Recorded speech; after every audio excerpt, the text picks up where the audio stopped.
Muy buenos días a todos los representantes de la distrital número 1 aquí presentes en este día, a los que están conectados virtualmente, miembros de la Asociación Compartir con los Niños y Niñas de Honduras y los representantes conectados virtualmente del Instituto Central Vicente Cáceres. Queremos hacer en este momento una invocación a Dios, la que la dará la señorita Menéndez.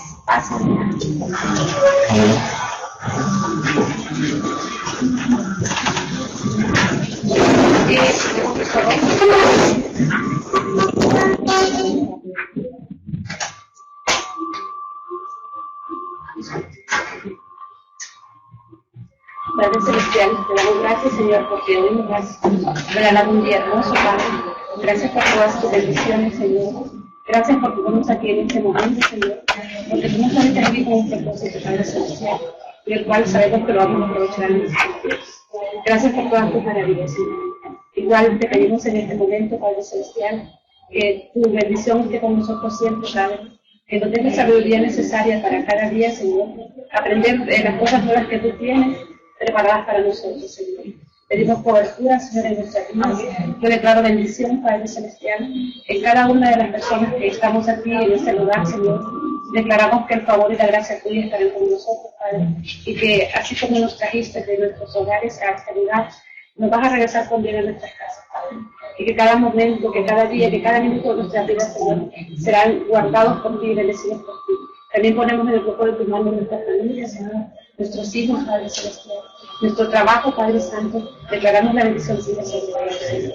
Igual te pedimos, Señor, que nos perdones porque somos pecadores y pecamos, Padre Celestial, pero sabemos que tú eres un Dios perdonador, un Dios de amor, y que tú nos vas a perdonar. Declaramos tu cobertura nuevamente y que nuestra mente y nuestro corazón estarán siempre conectados a ti. Y que será tu Espíritu Santo, Señor, el que nos guiará siempre a hacer las cosas que te agradan a ti, no hacer nuestra voluntad, sino de tu voluntad. Dejamos este taller en tus manos, Señor, sabiendo que tú vas a manifestar tu gracia. En el nombre poderoso de Jesús, te lo pedimos todo, Señor. Amén. Amén.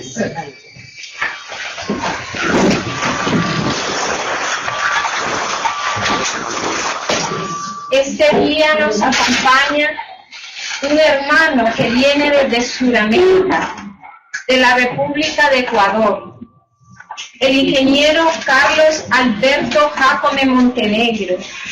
Él tiene un máster en Business Administration en energía renovable. También está obteniendo otro máster. También tiene un máster en energía y ambiente de la Universidad de Calgary.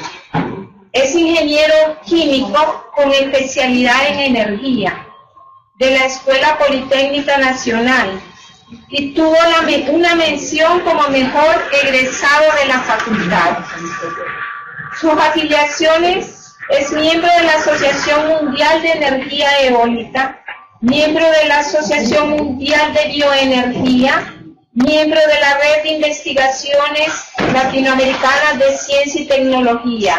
Domina perfectamente el inglés y su lengua madre, el español. También el ingeniero tiene una gran experiencia profesional como funcionario del Banco Interamericano de Desarrollo, en su puesto de especialista de energía. Ha trabajado con el Instituto Interamericano de Cooperación para la Agricultura, el INICA, como coordinador regional técnico. También ha trabajado para el Programa de las Naciones Unidas para el Desarrollo del Ministerio de Electricidad y Energía Renovable. También ha sido funcionario de la Organización de Estados Americanos en el Departamento de Energía y ha trabajado como consultor.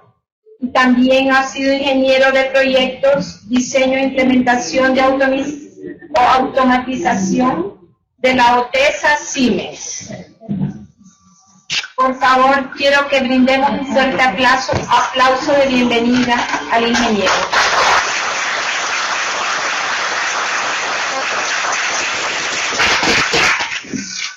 Buenos días, muchas gracias por la invitación a un ambiente y la presentación de Carolina.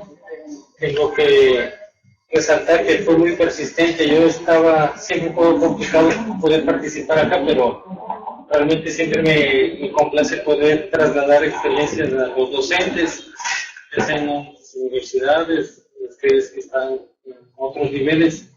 Para nosotros siempre es gustoso poder transmitir lo que hacemos aquí en Honduras, pero también un poco compartir algo de conocimiento en una temática que es muy interesante y que en muchos casos suena como muy difícil de comprender, pero que es básica en nuestro día a día, porque nosotros sin energía no podemos trabajar. La energía es básica para poder desempeñarnos en nuestras actividades cotidianas. Estamos aquí con iluminación, aire acondicionado, las computadoras, todo trabajan con energía y nos movemos por energía. También nuestro cuerpo humano produce energía y ser más perfecto, digamos, en producción de energía es el ser humano, y es, digamos, un tema interesante.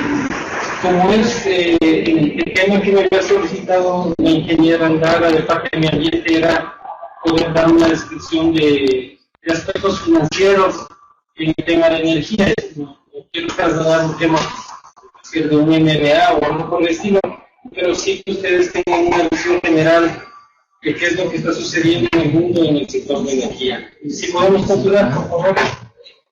Entonces, esta es la agenda que tenemos. Voy a dar una descripción del contexto energético a nivel mundial, luego lo que está sucediendo a nivel nacional y en la región, una serie de conceptos básicos, por qué hay que financiar y qué fuentes de financiamiento existen. Por favor. Esto es un gráfico que ustedes pueden ver, digamos, a nivel general. Es la tendencia natural de todas las naciones a tener grandes autopistas, movilizarnos. Hay edificios, cada vez concentrar más el crecimiento de la población, no en casas, sino ya a nivel local. Y en ese juega un papel fundamental de energía, tanto para transporte de vehículos como para iluminación. Ese es un tema importante. Y a eso denominamos, digamos, la energía primaria. Si continuamos, por favor. Ustedes pueden ver en esta gráfica de aquí, esta es una gráfica que muestra en el eje de las X los años, conforme el tiempo, desde una gráfica desde 1990 hasta el año 2015, son estadísticas, y aquí se reflejan los diferentes tipos de combustible que utiliza la humanidad. Es una gráfica consolidada de todo el mundo. Si ustedes pueden ver aquí, el color verde representa el petróleo, le sigue el gas natural, les lo voy a explicar, que conocen ya por las charlas. El color naranja es de energía nuclear, el color azul o celeste es la hidroelectricidad, muy conocida en la central hidroeléctrica de carbón.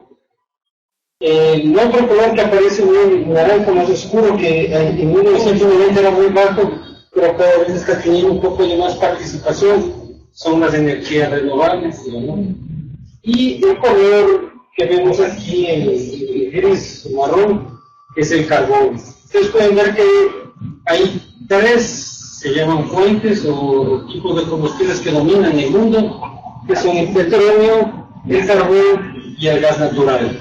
Y esa es una tendencia que sigue la humanidad. Entonces, esas son las principales fuentes que existen a nivel mundial para nuestra movilidad. Esto es visto ya distribuido por las diferentes regiones geográficas del mundo. Tenemos en Norteamérica con una importante participación. Ustedes ven casi todas las regiones, Norteamérica, Sudamérica, en Europa, en Medio Oriente. Ustedes ven en Medio Oriente básicamente es petróleo y gas natural. Y la sección de Medio Oriente que es conocida como, ustedes saben, en Medio Oriente están los países árabes, Irán, Irak, que son países con abundancia petrolera y donde básicamente toda su utilización es en base de esto. En países como la región de Sudamérica tenemos gran diversidad de fuentes de energía. Existe hidroelectricidad porque en nuestra zona hay abundante agua. También el petróleo y gas natural somos, digamos, si ustedes comparan con el resto de las regiones, somos la región que es la más diversa y donde, digamos, existe una mayor participación de energía renovable con relación al resto del mundo.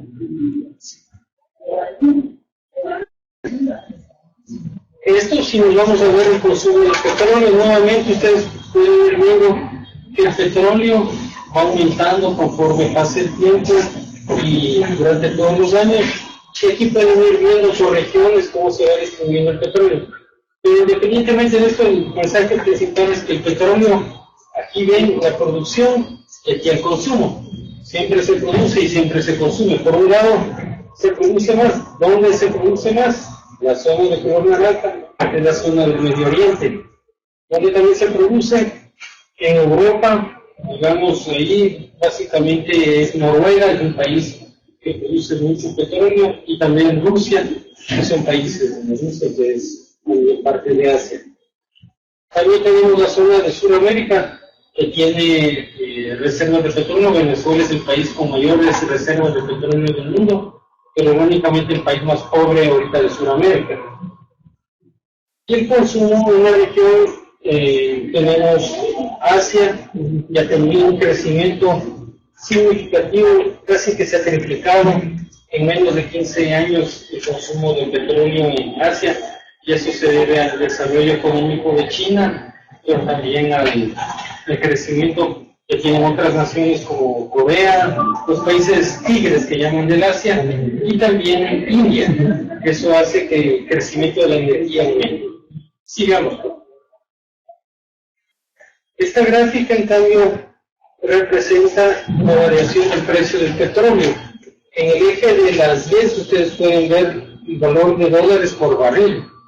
Siempre, bueno, ahora estamos en una temporada que es atípica, donde el barril del precio del petróleo, estamos aquí, ha caído a valores de $50 el barril, inclusive se llegó a $35 el barril. Pero si ustedes recuerdan, en el año 2008, un pico dio mucho el precio del petróleo, y nuestra economía depende mucho del precio del petróleo. Específicamente aquí en Honduras, que importa del nuevo de petróleo, si el precio del petróleo sube, la economía está mal, porque se gasta mucho en importación.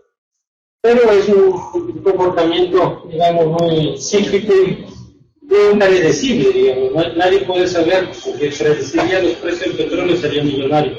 Es una serie de variables que logran determinar ese precio, y bueno, se especula que en el año 2025 el precio del petróleo nuevamente va a volver a caer, porque va a haber un desarrollo de otras tecnologías que ya no consumen mucho petróleo. Este es en cambio el gas natural. Para los que no conocen, el gas natural es un combustible que no se usa aquí en Honduras. El gas natural es un combustible muy similar al petróleo, que se encuentra debajo de la tierra, pero que, al igual que el petróleo, se obtiene debajo de la tierra por explotación, y los países que han tenido abundante gas natural, así los países árabes, pero también lo tuvo Rusia, y a partir del año 2010, básicamente en la administración de Obama, se impulsó mucho el desarrollo de gas natural. Entonces, Estados Unidos, que era un país importador neto de petróleo, muy poca producción, hasta que en la zona de Texas, pasó a convertirse en un país exportador de petróleo. Y eso ha cambiado mucho la situación del mundo, y por eso se habla de la construcción de un gasoducto que vendría básicamente desde Texas, bajaría a México y vendría a parar hasta América Central. Pero ahora es porque la situación de Estados Unidos cambió, Y el mensaje es un país que es rico, es aquel que tiene fuentes de energía, pero que lo sabe aprovechar bien, porque ahí tienen el caso de Venezuela, ¿no? Un país que tiene abundante riqueza en recursos energéticos, pero es un manejo de. Y aquí ustedes pueden ver en cambio los precios del gas natural. No es tan variable como los precios del petróleo, porque es un mercado casi muy nuevo. Se empieza a explorar gas natural desde finales de los 90 y ahora empieza a tener un boom, pero a diferencia del petróleo no ha caído tanto los precios como en el caso del gas natural. Sigamos. Esto es el carbón. El carbón es el combustible más sucio de todos los combustibles fósiles que existen en el mundo. El carbón es sólido, cuando se quema produce mucho polvo, un hollín. Sí, entonces es algo con partículas, cuando la gente la respira produce problemas respiratorios y un problema de contaminación mayor. Pero sin embargo, el carbón, como ustedes pueden ver, sigue siendo importante. Y ha ido creciendo, ustedes ven de 1990, cuando tenían una producción cerca de 2000, a esta fecha casi se duplicó. ¿Y a qué se debe eso? Que los países que más utilizan carbón son los de Asia. China e India utilizan mucho carbón en su producción básica de energía eléctrica, y por eso es que ellos logran tener precios muy bajos, competitivos a sus costos de producción, porque producen energía barata, pero con un costo ambiental muy elevado. Sigamos. Aquí ven los precios del carbón, igual como el precio del petróleo, ha caído los precios del carbón en los últimos años. Sigamos. Espero que pase así rápido, pero más quiero que sea visual para que tengan, no voy a entrar en mucho detalle, pero ustedes pueden ver aquí en cambio la producción de la energía nuclear. Ustedes si ven aquí, hay un descenso de la producción de la energía nuclear. No sé si se recuerdan que en el año 2010 o 2011 fue el desastre de Fukushima, en Japón. Esta planta de energía nuclear que tuvo un accidente fuerte y que ocasionado por el terremoto. Entonces eso es lo que ocasionó que países como Alemania desistan en montar más plantas nucleares y frenen su producción, que otros países han estado considerando, como Japón ha estado ahí analizando, pero realmente es muy difícil que países como Japón, que no tiene nada, en petróleo, no tienen gas, no tienen algo de carbón, su opción de producir energía no puede ser solo con fuentes renovables, sino que necesita energía que se llama, que es firme, porque si no hay viento y no hay sol, pues si no le puede dar luz, porque no hay viento y no hay sol. Necesita siempre esta energía nuclear, es importante, pero ocasiona, en el caso de accidentes, ocasiona muchos problemas. Pero su operación es una tecnología muy buena, muy eficiente, porque, digamos, con un volumen de este tamaño que señalaría yo en mi mano, podemos electrificar casi todo el país. Es el combustible que necesita la energía nuclear, es muy potente, muy eficiente, pero el manejo de los residuos radioactivos con esta cantidad podemos desaparecer con el cigarro. Entonces hay que tener mucho cuidado en el manejo de la energía nuclear. Esto es la hidroelectricidad. La hidroelectricidad siempre ha ido creciendo con el tiempo. No existe una detención del desarrollo de proyectos hidroeléctricos. Existe mucha queja así en varios países. Ya cada vez más es más difícil poder desarrollar proyectos hidroeléctricos por el impacto en comunidades. Antes, cuando no había mucha gente en el mundo, digamos, construir una central grande como la de Taipú en Brasil o otras grandes que existen en Asia, no era muy complicado, pero cada vez más existen más restricciones. Ustedes aquí en Honduras, lo divido en el caso del proyecto Aguasarca, digamos, que no es una experiencia muy grata, pero hay muchos problemas sociales asociados al desarrollo de centrales hidroeléctricas, que más pasan a ser un tema de construcción, porque en algunos casos se maneja bien, pero la gente siempre tiene temor de que se quede sin agua. Hay soluciones técnicas, pero cuando hay un enfrentamiento social es algo que es imparable, y por más que uno quiera educar, es difícil, creo que el deber de un educador, ver diferentes opciones, porque el mundo necesita energías. No podemos decir, no queremos hidroeléctrica, no queremos carbón, pero sí, yo quiero un auto, o si quiero tener energía en mi casa. Entonces, si está cerrando la oportunidad de las diferentes opciones, está frenando el desarrollo, y eso es lo que es importante considerar. Miren, este es un gráfico del cambio de las energías renovables. Pero, ¿se acuerdan de esa figura al inicio? Las energías renovables solo son un poquitito, digamos, esto está ampliado, pero realmente el desarrollo de las energías renovables empiezan a darse a partir del año 90, cuando se empiezan a soltar patentes como la NASA, que tenía patentado los sistemas solares, las celdas fotovoltaicas. Ustedes saben, cuando se manda un satélite, los satélites están en el aire no gracias a una fuerza divina, sino a la fuerza de la energía solar, que con paneles solares se logran estabilizar, y digamos gracias a la fuerza de la gravedad. Entonces se empieza a desarrollar mucho la energía solar. Ustedes pueden ir viendo que hay un crecimiento muy importante, y también se empieza a desarrollar mucho la energía eólica. Vamos a ver cada uno de esos casos. Este es un gráfico que en cambio muestra la producción de biocombustibles desde el año 2005. Ustedes sí deben haber escuchado, en un tiempo había mucha crítica porque los biocombustibles son aquellos que se pueden utilizar como sustituto de la gasolina o del diésel. Y en esos, por ejemplo, en la gasolina le puede sustituir el etanol. El etanol es el combustible para los borrachitos, digamos, el etanol. Se puede utilizar para mezclar con los carros, aditivar la gasolina.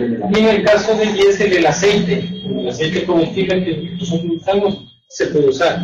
Siempre hay, en cambio, una discusión de qué es mejor, si utilizar, digamos, alimentos, o sea, biocombustibles para alimentos o como combustibles. Esa es una gran polémica. No vamos a entrar en esa polémica, pero mi criterio personal es que cuando se manejan bien las cosas, se puede tratar bien. Y realmente preferiría que el etanol, el alcohol que ingiere el ser humano, vaya a parar un carro y no vaya a parar el cuerpo humano. Pero entonces siempre hay perspectivas. Sigamos, por favor. Y aquí vamos ya. Un poco hemos visto lo que sucede en el mundo, vamos a ver lo que sucede aquí en cada región, en Centroamérica y ya concretamente en Honduras. Entonces pueden ver, este es un gráfico de Honduras. Aquí se tiene una distribución. Esto pueden ver son las fuentes de energía que tiene Honduras. Este color verde en proporción es el mayor, o sea, que es muy fuerte. Y esos son biocombustibles y desechos. ¿Qué nos referimos con biocombustibles y biomasa? Básicamente es la leña. En Honduras se utiliza mucho leña para la cocción. ¿Sí? Hay hidroelectricidad, también hay algo de carbón, se utiliza, y la energía solar y eólica cada vez está participando más. Esta es la proporción, pero si ustedes ven acá, esto de acá es los derivados del petróleo. Las fuentes primarias son aquellas que ofrece la naturaleza de por sí. O sea, si hubiese en Honduras petróleo, gas, estuviera aquí, o energía nuclear, pero no es el caso. Pero acá se colocan las energías secundarias, las que son ya procesadas por el hombre. En este caso, los derivados del petróleo, que se producen en una refinería, que necesita ya procesos industriales. Ustedes pueden ver que lo que importa Honduras es más de lo que tiene, lo que ofrece. Entonces eso ya que empieza a generar, digamos, un desbalance, porque hay que realizar mucho gasto en el país para poder importar estos derivados del petróleo. No existe mucho problema en esto cuando uno importa, cuando no existen subsidios, pero cuando existen subsidios la economía del país se complica, y cuando los sistemas no son muy eficientes, y lastimosamente en países pequeños, cuando la demanda es pequeña, la ciencia dice que la economía de escala funciona. Entonces, mientras más pequeño es el país, menos rentable es producir energía. Entonces, una gente dice es que se pierde mucha energía o algo de aquí. No es por un tema técnico, porque el país puede ser que sea pequeño, produce mucho, pero está descentralizado, que tiene comunidades aisladas por un lado. No es todo culpa de la energía, es la técnica la que hace que la energía, cuando va de un punto a otro, existan pérdidas, porque los electrones tienen que viajar, algunos se cansan, digamos, en el camino, un camino un poco largo, y no llegan todos los que deberían llegar. Entonces eso es lo que hacen. También en países como Japón, ustedes ven que existe en una ciudad como Tokio más que la población de todo Honduras, todo concentrado, atomizado. Entonces, ¿cómo no va a ser eficiente si está ahí y usted produce y por allí las casas está consumiendo? Entonces, no son comparables. Por eso es importante tener estos criterios para no ser injusto a veces como país, porque uno no puede hacer una comparación extrema de un caso a otro. Sigamos, por favor. Y esto es un valor que se denomina balance de energía. Esto es algo que lo elabora año a año la Secretaría de Energía, donde trabaja la ingeniera Andara. Ustedes pueden ver lo que les dije, que ofrece el país. El 26% de lo que ofrece es leña. Básicamente esto es un tema que es importante cambiarlo, porque este comportamiento es muy parecido a un país africano. No duele decirlo, pero es realmente lo que sucede. Se ofrece mucha leña, que es lo que consume la sociedad para fines de cocción. Pero hay otros países que no tengan derivados de petróleo, como el caso de El Salvador. Esto no existe, es muy poca la utilización de leña, porque en El Salvador se introdujo una política de importar GLP. Ahora el problema que tiene El Salvador es que hay mucho subsidio para el GLP. Entonces es un tema siempre complejo, entonces hay que ver qué es lo mejor. A veces no toda la medicina sirve para todos, hay que balancear. Y en Honduras, ustedes conocen a mucho ingenio azucarero, en la producción de la caña de azúcar, cuando uno mastica la caña, queda el bagazo. Entonces, ese bagazo sobra, es importante en el país porque hay mucho ingenio azucarero y es una fuente importante de energía. Y también existe en la industria de la palma africana, hay mucho residuo que tiene potencial energético. Está la hidroelectricidad, energía eólica, y ahora este es un balance del año 2014. Recién nomás acabo de terminar el 2015 y no pude actualizarlo, pero ya empieza a aparecer la energía solar. En Honduras, en la zona sur del país, se han desarrollado los proyectos.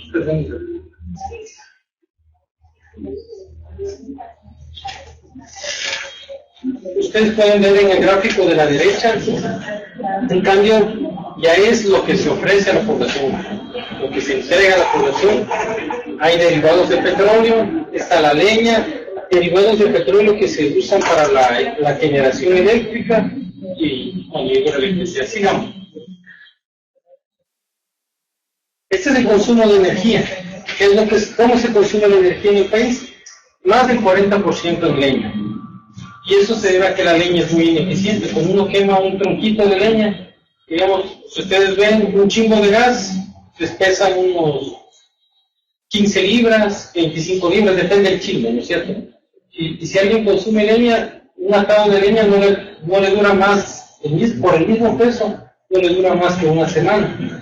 Y es por la ineficiencia, ese es un tema de ineficiencia.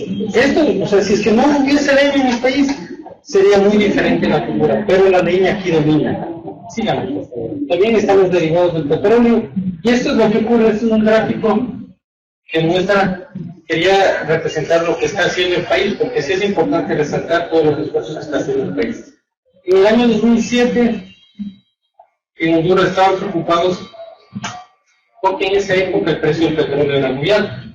Entonces, producir electricidad, imagínense, importar derivados de petróleo con un precio del barril de petróleo de más de $100 el barril.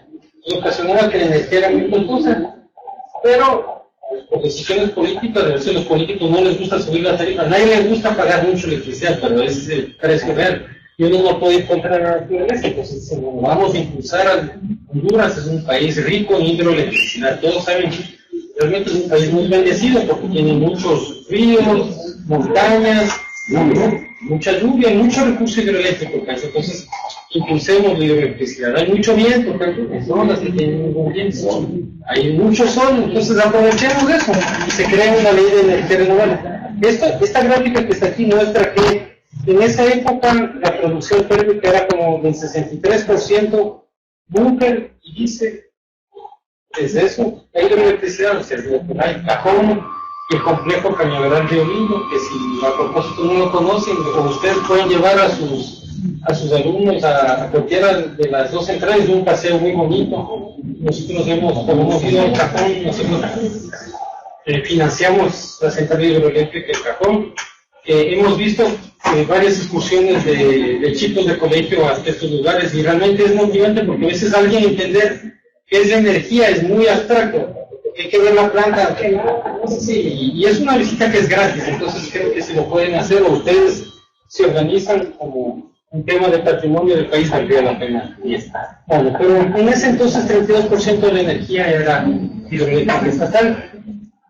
Y lo que dice aquí, ERNC, es energía renovable no convencional. Ahí están las pequeñas hidroeléctricas, eólica, solar, geotermia, biomasa. Únicamente era el 5%, este 2% de los ingenios azucareros que les comenté, y estas otras pequeñas centrales hidroeléctricas. Eso ocurría en el año 2007. Sigamos, por favor, y vamos a ir viendo cómo va avanzando el país. En el año 2012, la hidroelectricidad, el 32%, básicamente la estatal, nuevamente Cajón y Cañaveral de Orindo. Pero ustedes ven que del 5% ya subió al 12%, porque hubo una ley para promover la inversión. Y se construyeron más centrales hidroeléctricas y entró en funcionamiento el parque eólico de frente, el parque eólico de Cerro de Oro. Y en el año 2015, mira lo que pasó. Ustedes conocen que entre el año 2013 y 2014 hubo una sequía prolongada a nivel nacional. Entonces la participación de la hidroeléctrica estatal, que era el 32%, casi la tercera parte, cayó al 19%. Entonces uno dice, bueno, empieza a reclamar al ENE, que los precios muy altos, que tenemos el cajón, pero realmente hay factores externos, que es la sequía. Si hay sequía, no puede producir suficiente energía, pues tiene que producir más energía térmica, que es costosa, depende del precio del petróleo. Ahora que el precio del petróleo está barato, pues dicen hay que hacer más térmica, pero las decisiones no se pueden hacer así. Los países que funcionan bien son aquellos que tienen una planificación establecida, y mejor si no dependen del petróleo. Esos son los países que mejor les va. Entonces, se redujo, lo que era la tercera parte, se redujo casi a la quinta parte de producción, es una caída considerable. Pero ¿qué pasó ahí? Del 5% se quintuplicó en el 2015. Y eso es importante porque Honduras es el país, digamos, a nivel del mundo, ahorita considerado como exitoso a nivel de diversificación de su matriz energética. Porque impulsó mucho desarrollo de varias tecnologías, la eólica, la fotovoltaica, la hidroeléctrica, la biomasa. Sin embargo, no todo es perfecto porque los costos de la energía solar han salido un poco costosos, pero eso lo vamos a discutir. Pero para que vean cómo ha ido mejorando, digamos, el país en algunas decisiones. Y esos son temas que no se lo dice siempre. Aquí, si comparamos a nivel de la región, ustedes pueden ver aquí que los países que mejor les van son aquellos que tienen menor dependencia de los derivados del petróleo. Ustedes ven aquí, capacidad instalada es las máquinas que tienen instaladas, que trabajan con energía renovable, lo verde, y lo gris es la energía no renovable, o sea, la del petróleo. Ustedes ven que el país que mejor está es Costa Rica, pero ya si lo ven en energía, o sea, ¿cuánto usa de energía?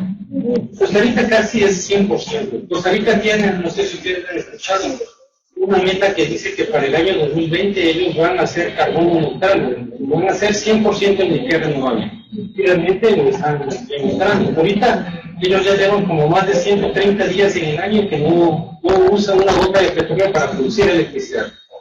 Para moverse en transporte, eso sí, pero hay que reconocer que el tema de la convicción hacia dónde quieren llegar y el amor al país, digamos, incide mucho. Y eso creo que es muy bueno nosotros porque tenemos de un país que algo que siempre se destaca es el amor al país. Y eso es algo que hay que generar como maestro hacia los niños, educar. Las generaciones que se están educando son las que van a salvar el país, que van a mejorar las condiciones de vida futura. Y realmente esa es una facultad muy importante, es una responsabilidad muy importante. Entonces, miren, aquí está Honduras, casi 59%, digamos, de energía térmica, pero si hablamos de energía, es el país que está todavía con enorme aporte de energía, y es porque está en este proceso, por la tendencia de Honduras es a ir aumentando, pero era el país de la región que estaba más rezagado, que a pesar que tenía bastante recursos renovables, era el que más importaba derivados del petróleo. Por eso el país ha hecho este esfuerzo considerable diversificar la matriz energética para ojalá llegar al nivel de Costa Rica, o seguir mejorando con relación a la comunidad de la región. Ahora sí, un poco de conceptos básicos. Quizás lo que les voy a dar al final es un link. Nosotros en el MIT ofrecemos mucha capacitación online y van a ver un link ahí para que mejor todos, si quieren. Claro, podría usted explicarnos la MEC o el EUNEC. Bueno, yo creo que eso, déjeme explicar, o sea, terminar eso y después puedo hablar un poco de eso. Aunque yo no sé del ENEF, puedo dar mi visión general, no debería yo defender eso, quizás un poco más mi ambiente, puedo dar un poco mi visión, pero no es el objeto de la charla hablar de eso, sino más vale un poco cómo es el financiamiento de las energías renovables y lo que está pasando. Podemos tocar en algún momento, pero no cambiemos el foco de la presentación. Entonces, un tema que es importante, digamos, en todo lo que es financiamiento, es lo que se denomina un ciclo de proyectos. Pero si me va a venir a aburrir aquí con temas muy técnicos, pero esto es algo hasta en la vida, digamos. Si alguien va a comprar una casa, va a comprar un carro o un computador, desarrolla un proyecto. Nuestra vida se basa en desarrollar proyectos. O sea, siempre el ser humano está haciendo proyectos, por más básico que sea. No lo veamos como el cajón, que sería, digamos, un ejemplo de un proyecto de energía. Pero siempre hay una fase de identificación. Digamos, vamos a comprar la casa, nos reunimos con la esposa y el esposo, vamos a ver opciones, vamos a ver cotizaciones, decimos, bueno, nos gustaría esta zona. Entramos en una fase de ver qué hay, qué nos ofrece el mercado. La siguiente fase es ya evaluar, es decir, bueno, cuánto tenemos, cuánto ganamos, será que esta zona es segura, habrá problemas de maras, habrá problemas, tendrán agua, tendrán energía eléctrica. Uno ya entra un poco más de detalle. Otra etapa ya es, digamos, planificar más a detalle, es irse a un banco, sacar un crédito, pensar. Esta etapa realmente en tiempo, y ustedes ven aquí, que es la primera etapa, es la que más demora. Realmente cuando uno empieza hasta tomar la decisión, pasan años, digamos, uno toma la decisión de comprar la casa, es lo que más cuesta, digamos, uno le cuesta tiempo tomar una decisión, poder ahorrar, conseguir un crédito del banco, generar esa confianza, buscar quien le vaya a facilitar. Entonces, esa es la etapa realmente más compleja. Y después viene la realización del proyecto. Si ustedes ven, la realización del proyecto no demora ni la tercera parte de lo que representa. Entonces, yo les menciono esto porque, claro, muchas veces la gente dice, no, es que uno debería cambiar ya su matriz de generación.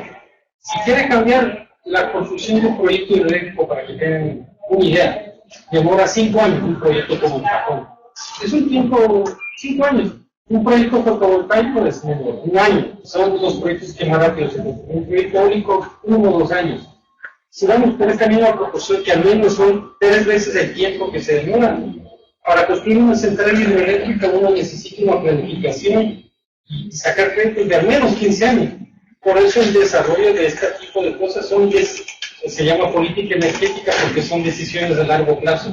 No son cosas que uno de la noche a la mañana dice, yo quiero cambiar la composición y ya, sino que se tienen que fijar metas.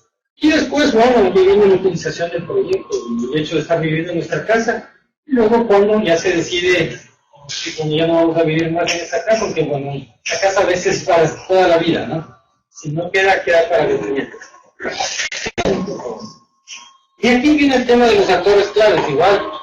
Aquí está un gráfico muy simple, digamos. Ustedes tienen aquí, digamos, he puesto aquí al banquero a que les dé financiamiento. Por otro lado tienen el que va a construir, digamos, el proyecto eólico. Tienen el que es el beneficiario, en este caso el beneficiario de la energía somos todos, ¿no es cierto? Los usuarios residenciales. Y aquí está puesto un esquema de un policía que es el regulador, es la institución que vela a que las cosas se hagan bien. Siempre son las figuras que existen. Sí, pero en todo proyecto, digamos, de energía existen riesgos.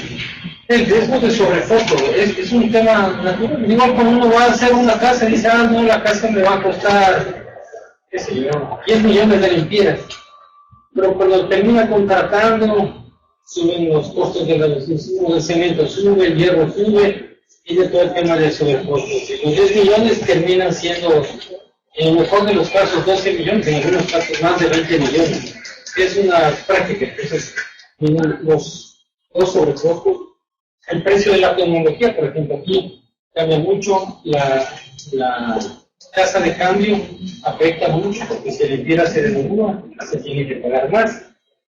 Y en operación, digamos, cuando esté funcionando las cosas, el problema que puede existir es que la máquina vino mala y tengan que cambiar, pues tienen que volver a hacer todo un proceso de devolución, y el otro es que está en el tema del marco legal, básicamente. Sigamos. Este es lo que yo les decía, nosotros tenemos, el banco desarrolla una plataforma, que es la EDX, ustedes la pueden buscar, es www.edx.org. En esta plataforma ustedes pueden encontrar una gran variedad de cursos de capacitación, digamos, que les puede servir. Por favor, si le dan un clic, ahí va a encontrar el link. Bien. Bueno, ya no sé. Sí, ¿lo ven ahí? Bueno, no importa. Sí, tienen una serie. Ok. Avancemos aquí. edx.org. Son cursos gratuitos. Hay de todo tipo, digamos, para profesionales, para ingenieros, para gente que ya tiene su especialización, cursos básicos, como primeros auxilios. Hay una gran cantidad de cursos. Y lastimosamente no se está pasando. A colocar en la plataforma para que también. Ah, bueno, está bien. Sigamos. Entonces ahora sí le vamos a entrar con las tecnologías, digamos, esta es la biomasa, como les comenté, que es biomasa, cuando digo biomasa, para que tengan claro, son todos los residuos orgánicos.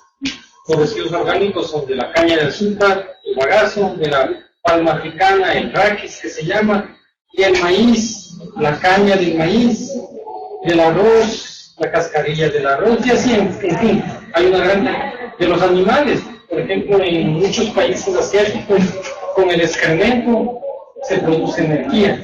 Con el excremento de los chanchos, de los pollos, se produce electricidad.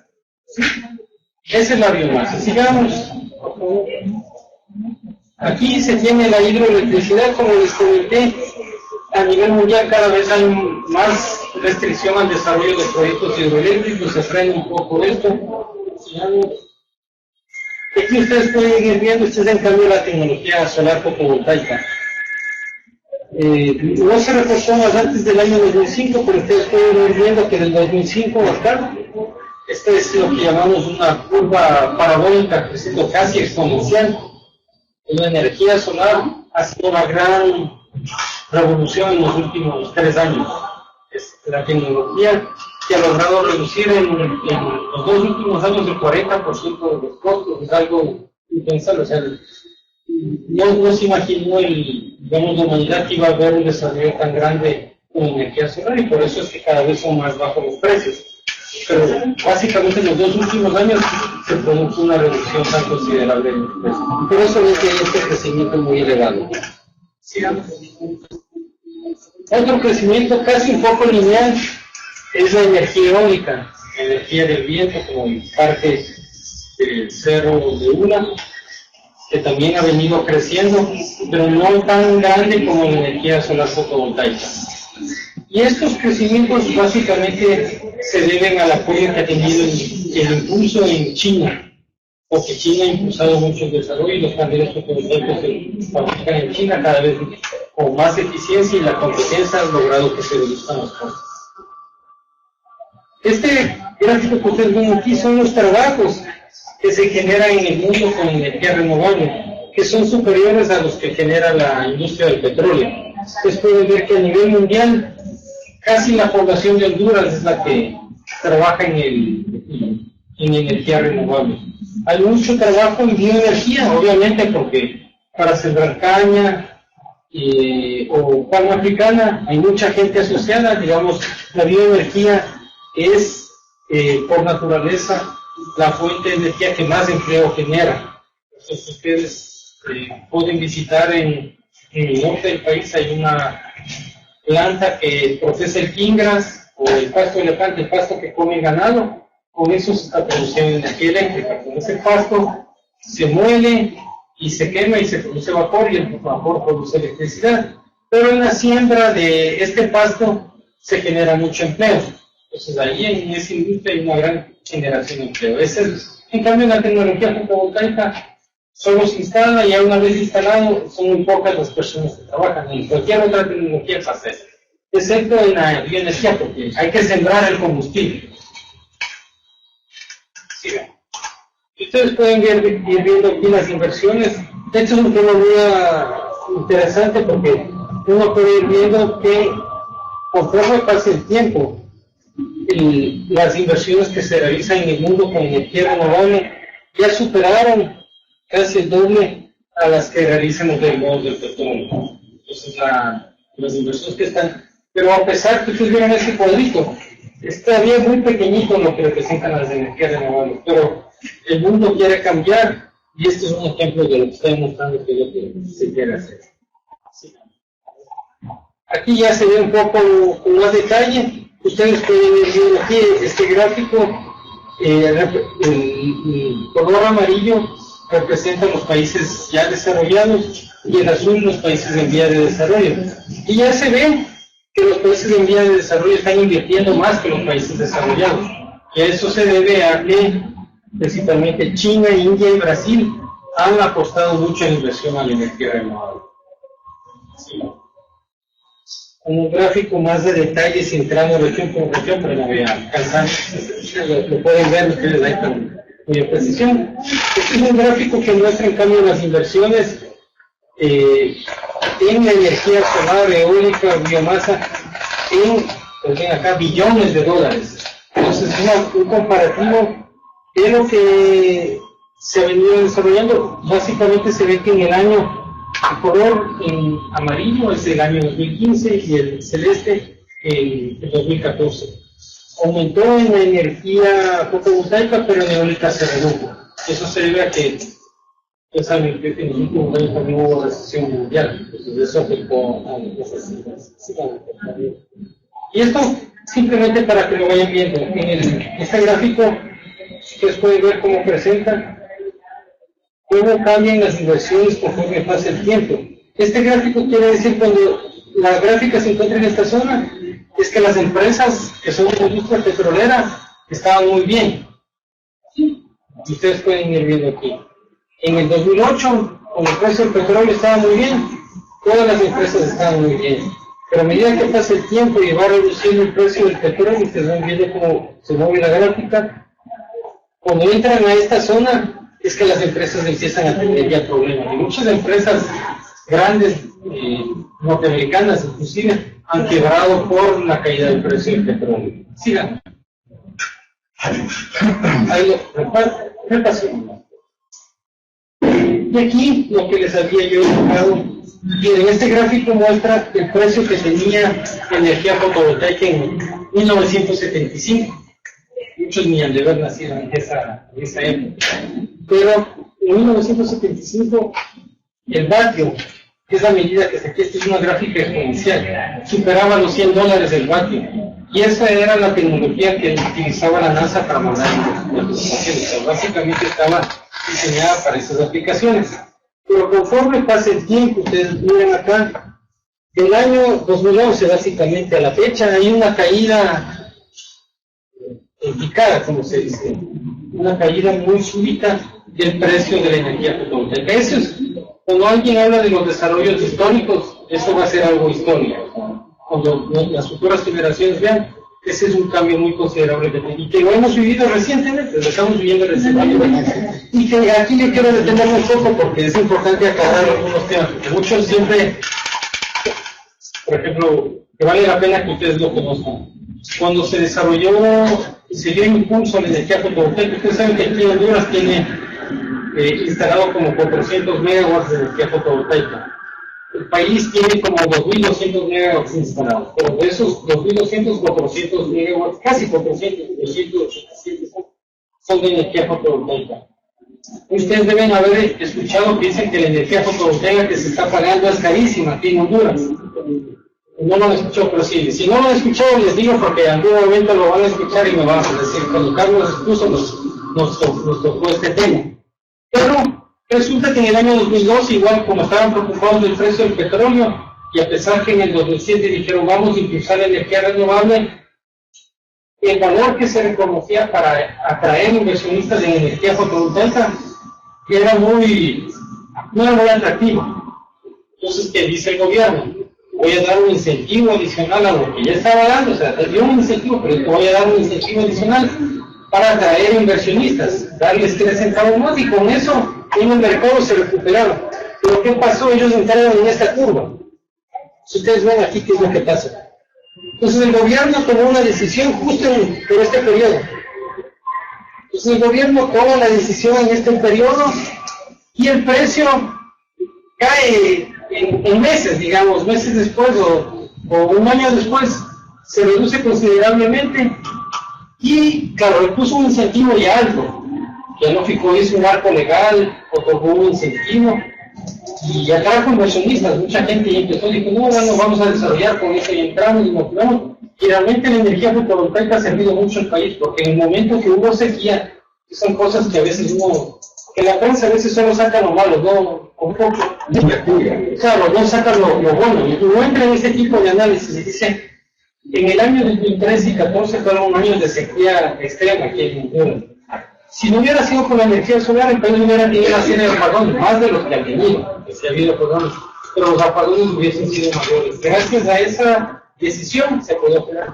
Pero ¿por qué en este momento entonces? Porque el gobierno tomó la decisión, en este periodo luego cae el precio de la energía, entonces la gente compara ya con esto. Dice, no, es que el precio de la energía solar es esto, y nos están robando estos turcos, que suelen decir, nos están robando, a los inversionistas extranjeros nos están robando. Y no es el hecho, porque cuando se tomó la decisión se tomó a este punto. Obviamente Honduras no puede controlar las decisiones del mundo en la tecnología fotovoltaica. En muchos países, quizás en China sí lo preveían, pero aquí esa información no se sabía. Entonces comento porque en algún momento que se critica mucho el precio de la energía fotovoltaica, se debe a este comportamiento. Y es por eso que uno debe instruirse, ¿no? Porque eso es lo más fácil, es criticar, pero no en base a un conocimiento. Sigamos.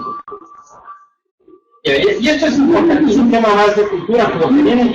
¿Por qué nos preocupa tanto la energía? Bueno, aparte del movimiento, aparte de los costos, porque es esencial en el trabajo, hay un tema que es muy relevante de la energía, y es que la energía es la principal causante, por ahí está un tema de deforestación, pero una de las principales causantes de la contaminación atmosférica y del calentamiento global o de cambio climático. Antes era el calentamiento global, ahora es el cambio climático. A veces hay mucha sequía, pero a veces también lluvias muy severas. Y eso, ¿cómo lo miden? Los científicos han determinado que la mejor manera de medir eso es en función del CO2 que existe en la atmósfera. El CO2 es un gas, digamos, que está en la atmósfera en muy poca concentración. Ustedes cuando estaba en la escuela, dice que es el aire, es una composición de oxígeno y nitrógeno y pequeñas partículas de CO2. Entonces, esas pequeñas partículas se miden en lo que se llama partes por millón, que son, digamos, pequeñas concentraciones, y que usualmente en el mundo han estado en valores de 280 partes por millón, o sea, menos que el 1%. Y 10.000 partes por millón hacen 1%. Entonces lo que ha sucedido es que con la evolución de la industria, las emisiones de CO2 aumentaron en la naturaleza, y el CO2 está demostrado que es el causante del cambio climático, del calentamiento global. Por eso es importante, porque cuando uno quema petróleo, quema gas, quema carbón, todos estos producen CO2. El que más produce CO2 es el carbón. Luego le sigue el petróleo y en menor escala el gas natural. Por eso mucha gente dice, no, deberíamos impulsar la energía nuclear, porque la energía nuclear no produce CO2. O sea, es un argumento que puede ser muy válido, pero en cambio el riesgo que puede producir. Entonces, Realmente el tema de energía es uno de los temas, digamos, de mí me apasiona, hay mucha gente que le gusta, pero es un tema de decisiones y de decisiones complejas, porque no hay la varita mágica. Sigamos. Y aquí ustedes van viendo cómo han ido aumentando, digamos, el color aquí es el CO2, pero hay otros gases. Hay el gas metano, hay los óxidos de nitrógeno, y los otros gases que se utilizan en los refrigerantes, en las refrigeradoras o en aires acondicionados, que también son muy nocivos para la naturaleza. Pero el más grande, que es el que nos preocupa, que es de la combustión, es el CO2, que lo marca aquí en estas dos flechas, ¿sí? Este es el uso de tierra, pero este es en el uso de combustibles fósiles. Entonces es el mayor causante del calentamiento global. Entonces, ¿por qué nos preocupamos? Porque si queremos reducir estos gases, tenemos que reducir el consumo de las fuentes de energía. Y por eso sigamos. Entonces, bueno, es otra forma de ver, no voy a pasar. Y aquí un tema, ¿a qué se ha comprometido? Ustedes deben saber a lo que se comprometió su país. Pero Honduras, sí, ustedes lo ven aquí, está el 15%, que es condicional. Estas son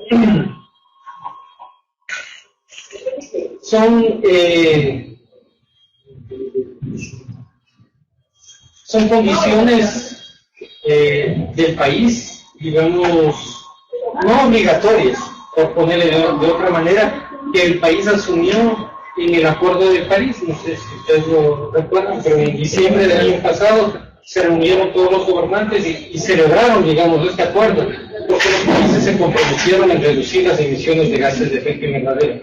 Entonces la contribución en su momento se era trasladada de manera voluntaria, que asume Honduras, es que va a reducir un 15% al año 2030, en función de la línea base, que no me acuerdo, Carolina, cuál es, si es el año anterior o es del año 2000. Creo que es del...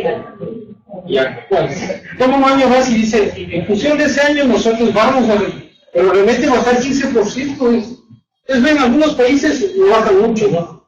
Honduras se puso una meta alta, realmente se puso una meta alta para reducir los gases de efecto invernadero, y porque estamos trabajando. ¿Qué será que aquí Honduras será más alto? Sí, lo pueden hacer. Por ejemplo, en el caso, digamos, en el caso de aquí, hay una oportunidad de mejora, porque ustedes les dije, aquí se usa mucho la leña con el 16%, allá todo el año. Entonces tienen una gran opción de poder contribuir. Acá hay oportunidades. Sí, y aquí tenemos los principales desafíos ciudadanos. Entonces, uno es un tema que es muy importante, digamos, es aparte de la parte financiera. Si queremos tener un país más sólido, más robusto, que dependa menos de los derivados del petróleo, hay que conocer lo que la naturaleza le da, y eso es ser eficiente, digamos, pero también eficiente en el uso. Uno tiene, ejemplo, ahorita que estamos aquí, ustedes saben que a medida que pasa el tiempo, los focos antes consumían focos de 100 watts, es un ejemplo de eficiencia energética, los focos incandescentes. Ahora uno va a la tienda y puede comprar focos de 25 watts, es una escuela de cochino, sí, los que son espiralados de los fluorescentes. Pero los LED inclusive consumen menos de 10 watts, entonces, desde el punto estamos hablando de no más allá de 10 años. En menos de 10 años el hombre logró llegar a una eficiencia de 10 veces, lo redujo en 10 veces ese consumo, y antes era 100 vatios o menos de 10 vatios, en realidad, porque uno ya puede comprar. Y así hay muchas cosas, el hombre tiene la capacidad de ir mejorando y haciendo la eficiencia energética y reducir consumo. Esta computadora, digamos, consume menos de 35 vatios.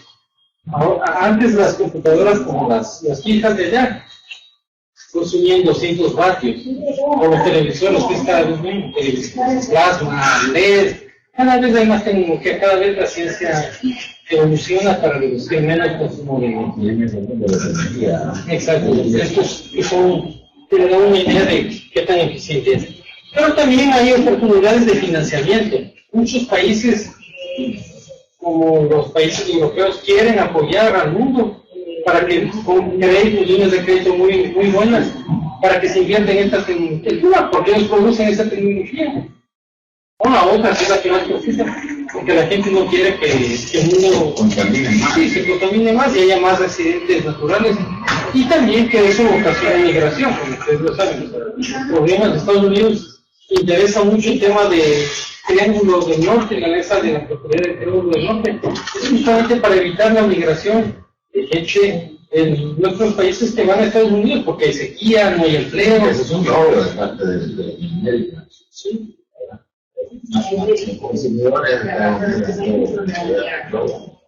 Sí, entonces se va. Y el otro tema también climático, no va a dejar de lado las salud, es muy importante el tema de salud, y ahí lo vamos a ver por qué.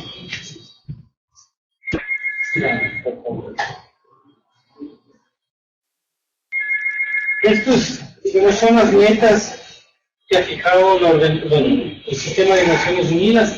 Hay los objetivos de desarrollo sostenible, si ustedes los conocen. Bueno, uno es que no haya pobreza, ¿no es cierto? Otro, que no haya hambruna, que todos tengamos un acceso a un sistema de salud digno, que la gente pueda educarse. Digamos, estos son los pilares fundamentales que nos dictan las Naciones Unidas. Pero otro de los objetivos del milenio es que la gente tenga acceso a energía segura y asequible. O sea, ¿qué quiere decir asequible? Que pueda pagar por precio de energía. Esto es la pregunta que usted hacía en su momento. O sea, de nada sirve tener energía, pero si es un carro, no sirve de mucho. O también tener energía, pero que sea contaminante, tampoco sirve. Entonces, ese es uno de los objetivos de Naciones Unidas. Sí. Y aquí, si vamos viendo que un esquema ahí. Ustedes pueden ir viendo, quizás establecido. Pero una pregunta a los maestros: ¿cuál es la población del mundo ahorita?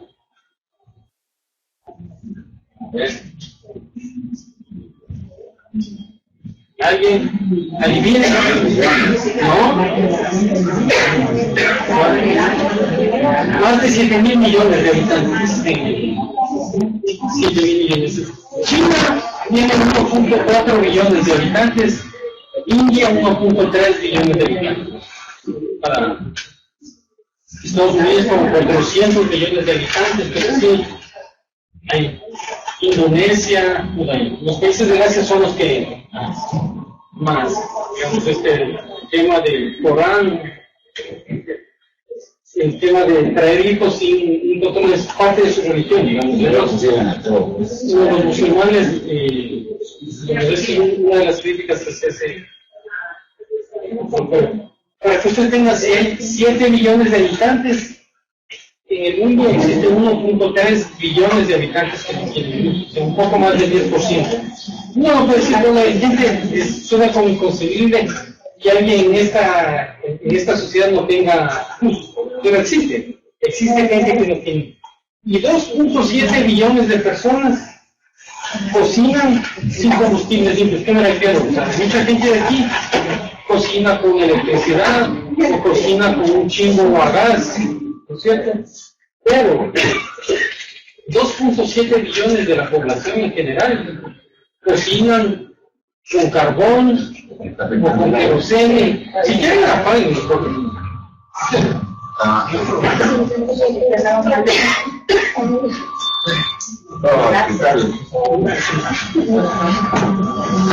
hagamos uso de eficiente de energía. Entonces, hay 2.7 millones de habitantes que no tienen acceso a energía, a combustible limpio para la cocción.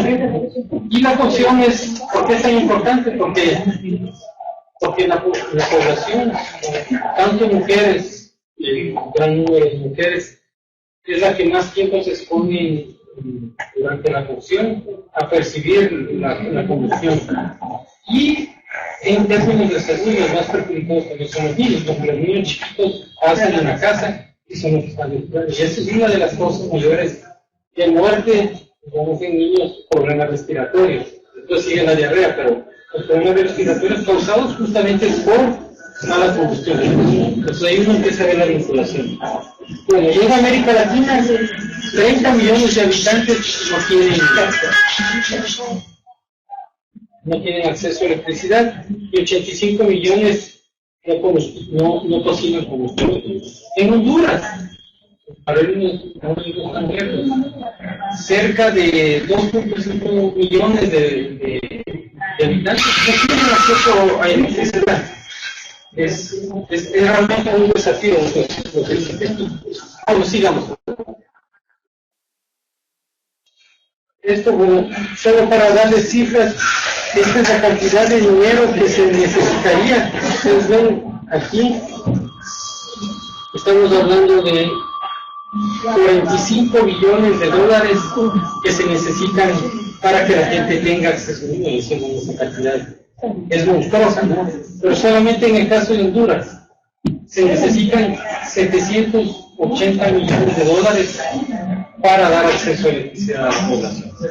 Entonces uno así como hondureño le dice, bueno, haces el cálculo que nosotros hemos estimado, digamos, cuáles son las necesidades de inversión en el país para que la gente tenga acceso a electricidad. Es como construir, es la inversión, es el costo de lo que tuvo la central Francisco Morazán. Entonces, una inversión de esa naturaleza es la que habría que hacer aquí en todo el país para que toda la población tenga luz. Y realmente es un tema de derechos, un tema de derechos humanos. La gente necesita o tiene el derecho a tener electricidad. Pero también si nos vamos al tema, y eso por eso que el presidente impulsa mucho el tema del ecofogón. Pero de acuerdo a los objetivos de aquí, el ecofogón no es la solución, es el combustible simple, no la leña. Es una medida transitoria, sí, el ecofogón es bueno, puede ser una medida transitoria, pero en 2030 la meta es que nadie use leña. Porque la leña, por más que sea en ecofogón, todo, la gente sí la respira. Eso no podemos evitar. La combustión de leña no es lo más sano. El GLP sí, el queroseno en muchos países es prohibido usar porque es una bomba tener en la casa. Si tienen, por favor, a sus alumnos ya que no usen queroseno, es muy peligroso cuando hay.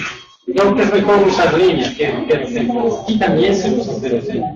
Entonces, igual, en el tema de sustitución de estufa, uno compra, todavía esos ecofogones más o menos están más de $100 en algunos casos, pero si uno compra una estufa a gas, una buena, $100, $150, uno podría igual, solo que en vez es un tema cultural, ¿no? El dejarlo en leña es un tema de educación, pero yo estoy seguro que las nuevas generaciones, y uno educando, y por eso me gustaba dar este tema con usted, porque el problema más grande que tiene Honduras de energía no es la diversificación, o sea, no es que la energía es costosa o que la electricidad es muy cara, ese no es el problema que tiene Honduras. Viéndolo a nivel, el problema que tiene Honduras es que se usa mucha leña. Y esa leña hay que eliminarla, ese es el problema, y eso es. Entonces, ustedes, por favor, eduquen a sus estudiantes para que se sensibilicen y ellos a su vez expliquen. Primero que no usen queroseno, por eso sería la mejor decisión, sí, porque es una bomba tenerlo. Entonces estamos viendo más de 1.000 millones de eso, ya ni imaginarlo, lo que necesita el mundo. Y por eso, claro, cuando uno dice, el mundo necesita mover esa cantidad de dinero, o sea, si queremos ser más equitativos, uno puede empezar a vivir en un mundo donde más de 1 millón de gente no tenga acceso a electricidad. ¿Y eso qué es lo que ocasiona? Que no tenga electricidad, que la gente no sea educada, que tome malas decisiones, que sea un potencial delincuente. Pues si queremos transformar, por eso es que es tan básico la energía para... por cultura. Pero va cambiando con las nuevas generaciones. Es como, por ejemplo, no sé si a ustedes les pasa, pero ya los niños ahora ya, algunos, depende también el estrato social, ¿no? Ya no usa televisión, ahora muchos niños usan el iPad o el celular. Ya no quieren, sí, o sea, ya la televisión es más para los padres, ya dejó de ser, entonces en algún momento va a pasar lo mismo. Ya los niños dicen, bueno, ¿para qué vamos a usar el popolón si eso no sirve? Cuando hay un salto tecnológico de cosas que son eficientes y que funcionan, estoy seguro que va a venir un nuevo tipo de cocina que sea muy eficiente. Y eso se ve. La eléctrica es un buen ejemplo. Ahora no sé si ustedes han visto las cocinas de inducción. Nosotros en Ecuador, si pueden, Google, por favor, cocinas de inducción. Es la tecnología, una de las más avanzadas en cocción. Es una plancha eléctrica, digamos, una estufa eléctrica. Oye, se vamos a apagar ahí la electricidad. Usted puede tocar, ¿sabe? Como si la hornilla, puede poner su mano, no le pasa nada, porque tiene un principio distinto. No es la resistencia eléctrica que quema y que calienta el agua o calienta el medio de secretos, sino que es como un principio de inducción que calienta únicamente al metal, y ese metal hace que se muevan las cosas. O sea que, pero y la civilización va avanzando, y esas son cocinas muy avanzadas. Entonces, tarde o temprano la sociedad se va a mudar a hacer eso.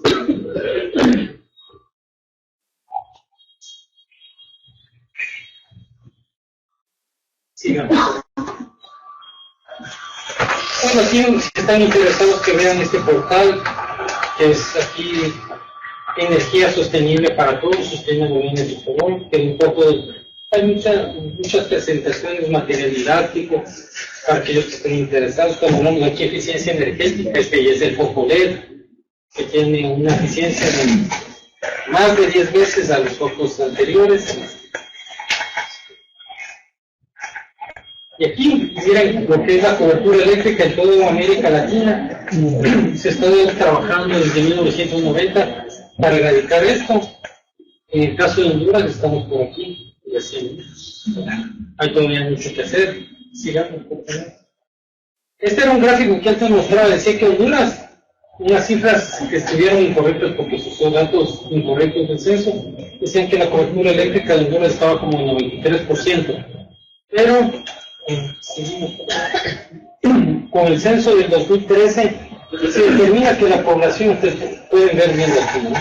Dice, electricidad con el sistema público, 1.4 millones de familias, que es el 76%. Mucha gente usa candil, vela o cote para tener acceso.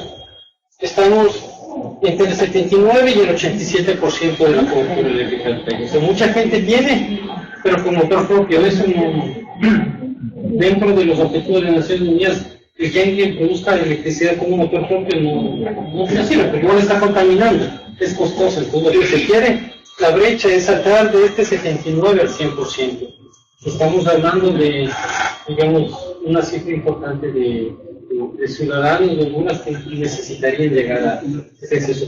Las zonas que menos acceso tienen, gracias a Dios, tienen menos del 30% de energía eléctrica. Intibucá, La Paz, Paraíso. Y aquí el gráfico que les comenté, la leña, ese es el 55% de Honduras usa leña. O sea, 5 de cada 10 familias, casi 6 de cada 10 familias usa leña en Honduras. En la zona rural, 9 de cada 10 familias usan leña. Es un tema, y yo digo, nosotros participamos en una conferencia que dio el sistema de la OPS, es Organización Panamericana de la Salud. Y ellos decían que el uso de la leña en el hogar para un niño es el equivalente a inhalar 20 cigarrillos diarios. Entonces es un tema, yo les traslado eso porque yo no lo sabía, yo también cuando lo escuché casi la misma reacción de ustedes. Es el mismo efecto de inhalar 20 cigarrillos. Por eso es que hay muchos problemas respiratorios en niños. No explico de caso, el niño no fuma. No hay muchos problemas de clima, pero el ambiente es el que está, posiblemente es lesivo. Y claro, cuando veo la campaña del presidente que busca reducir, es bueno, o sea, transitoriamente tener un alto fogón, reducir esas emisiones es bueno. No podrá ser la mejor decisión porque tampoco el país tiene todos los recursos para ninguna cambiarse a GLP, pero sí es importante eliminarlo, o sea, en lo posible eliminarlo. Y bueno, aquí un tema de lo que nosotros hacemos a nivel regional, lo que se busca es que los países se integren, se conecten, que exista gas, que se distribuya el gas que va a venir de Estados Unidos o México para toda la región centroamericana, para tener mejores condiciones de salud, digamos, una energía más limpia, reducir mucho el consumo de leña, producir electricidad a precios más bajos. Sigamos, entonces, y este es en Centroamérica, todos los países, a diferencia de otras regiones del mundo, están conectados eléctricamente. Es un tema de beneficio de toda una región, porque cuando Honduras, por ejemplo, le falta agua, a veces puede ser que en Panamá o en Costa Rica sí puede existir energía, ¿no? Y eso ayuda, digamos, ayuda, no más allá del 5%, pero ayuda, ¿sí? Los países están conectados y lo que se busca es que esta capacidad se incremente. Y esa comunicación es de doble vía. Es de doble vía, sí, la electricidad puede fluir de aquí para acá, de acá para allá, no hay problema, los electrones entonces, lo que ha pasado, por ejemplo, en la zona de Copantes, justo nosotros hemos iniciado proyectos porque ya, siendo la zona de mayor turismo del país, hubo un decadente. Entonces la demanda de energía subió, pero como no ha habido más construcción de nuevas plantas, había mucho corte de luz. Entonces lo que hicimos es justamente aquí financiar una subestación ALENE para que se conecte con Guatemala, y Guatemala provee electricidad allá. Entonces, esa es la ventaja de tener. Entonces uno lo que busca siempre es la integración, que se llama la integración energética, que los países estén conectados, porque eso hace reducir los costos y que los países se ayuden. ¿Ya?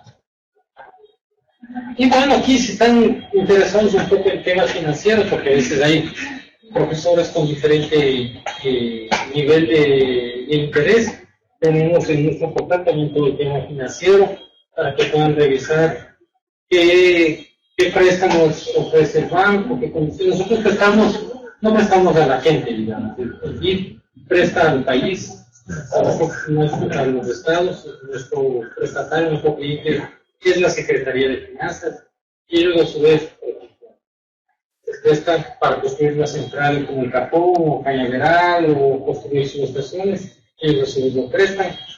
Y hay diferentes esquemas financieros, o se prestan para el sector de educación, para construir nuevas escuelas, programas de salud, construir carreteras. Ese es el tema en el que trabajamos. Y bueno, esto es un poco de las opciones que existen. Existen muchos fondos a nivel mundial para poder financiar estas iniciativas de energía limpia. Esto siempre está disponible para para los países, para que puedan invertir en iniciativas limpias. Yo lo pasaría. Y las perspectivas, digamos, pues, sigamos. Ya. Uno es que siempre ustedes han escuchado que ya se acabó el petróleo. Yo desde cada año, al menos en nuestro país que produce petróleo, si es que ya se va a acabar el petróleo, y es mentira, cada vez aparece más petróleo, yo no sé, se encuentran tecnologías diferentes, pero el petróleo es abundante, hay más combustibles, hay más carbón, o sea, con técnicas es posible. Pero eso no debe tranquilizar. Uno lo que debe es utilizar, por ejemplo, el petróleo se usa mucho y nos gusta para hacer plásticos, las medias nylon y el petróleo, los esmaltes, gran cantidad de cosas que están aquí. Esto es fórmica, que es una mezcla de formaldehído con urea, digamos que son cosas que provienen del petróleo. El petróleo puede tener un buen uso para otras cosas, pero no para quemarlo, porque lo que está haciendo ahorita el hombre es algo que es valioso, cogerlo y quemarlo y que nos debe estar haciendo problema. El otro es que cada vez hay más producción de los derivados de petróleo, los países y la sociedad demandan tener acceso a electricidad. En muy pocos casos se escucha que gente no quiera tener acceso a electricidad. Realmente es porque por una decisión o convicción social, política, decide no tener que aislarse, digamos, del mundo, pero a nivel general la civilización necesita tener acceso a electricidad. Cada vez hay una reducción considerable de los precios de la producción de energía, de la energía solar, pero la energía solar no es suficiente. El sol solamente en máximo esplendor son como 4 a 6 horas de luz al día. Uno en la noche no puede tener energía solar, entonces no puede abastecer sus necesidades con energía solar. Si pasa una nube, se acabó la luz. Entonces uno no puede depender solo de la energía solar, porque mucha gente dice que ustedes escuchan a los ambientalistas, los ambientalistas dicen, no, es que la solución es la energía solar. Eso es fácil. No se puede. no necesita comida. Como tampoco es el viento, porque el viento en algún momento deja de soplar y ya se acabó. No existen esas. Uno lastimosamente necesita ciertas energías, como la del petróleo, la del carbón, pero hay que usar. También está la energía nuclear. Siguen trabajando para hacerla más segura. La civilización va avanzando. Bueno, y cada vez más interés de sistemas financieros, digamos. Por ejemplo, ustedes deben saber soluciones innovadoras. Ahora en algunas zonas nosotros estamos haciendo así algunos proyectos de apoyo social para cobrar a la gente, pero que un problema de cobrar a la gente que vive en lugares aislados es el costo de irse a cobrar. Uno, si se va a dar, hay que ir a cobrar, porque le da miedo que en el viaje ya lo desvalije, se quede sin nada de dinero, lo que va a cobrar.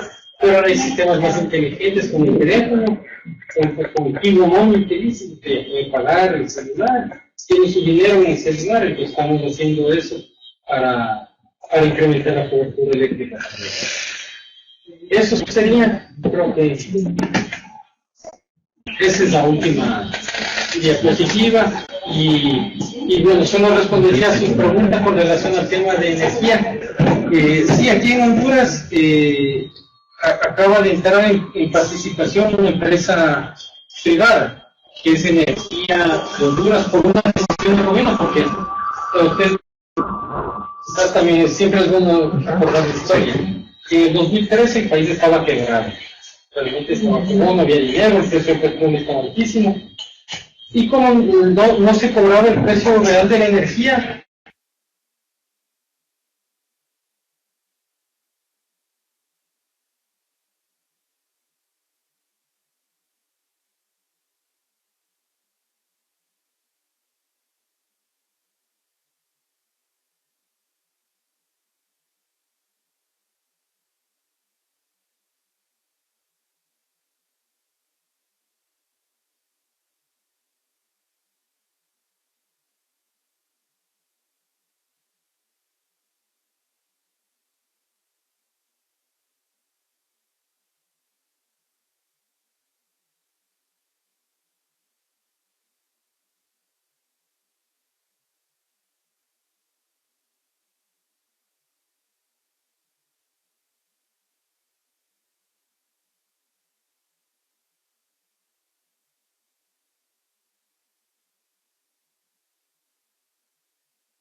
Bueno, si no hay más preguntas, muchas gracias.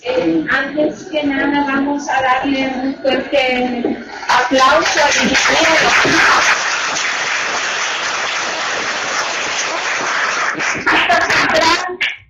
La distrital número 1, compartir, agradecemos su colaboración con este proyecto, que al final el público meta son los niños, niñas y los jóvenes de Honduras. Un aplauso. De grupo, ingeniero.